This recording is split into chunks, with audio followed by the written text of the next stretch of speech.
Գյորջյան Կասկադ 60 ամիս փուլային վճարում բազմաթիվ առավելություններ։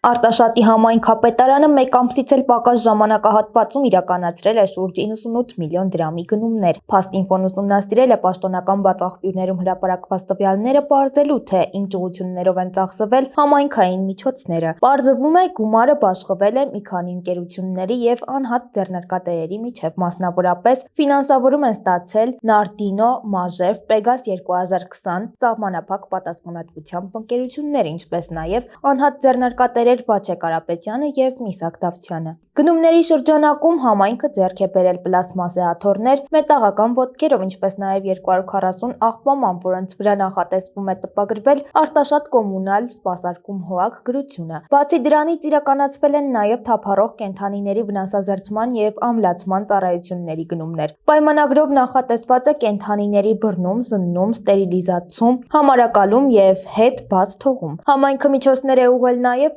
տեսահսկողական համակարգերի վերանորոգմանն ու սպասարկմանը։ Պայմանագրի համաձայն կապալառում պարտավորվում է 2 օրվա ընթացքում արձագանքել անսարքություններին եւ 3 օրվա ընթացքում վերացնել դրանք։ Ծախսերի առանձին հատվածը վերաբերում է նաեւ ծառայողական ավտոմեքենաների տեխնիկական սպասարկմանը։ Ամենամեծ գումարը հատկացվել է Toyota Camry Magnish-ի ավտոմեքենային՝ ավելի քան 17 միլիոն դրամ։ Մյուս մեքենաների համար նախատեսված գումարներն ավելի փոքր են, սակայն նույնպես զգալի։ Renault Duster, Hyundai Elantra, Hyundai Accent եւ Toyota Corolla Magnish-ների համար տրամադրվել են մի քանի միլիոն դրամի սպասարկման ծառայություններ։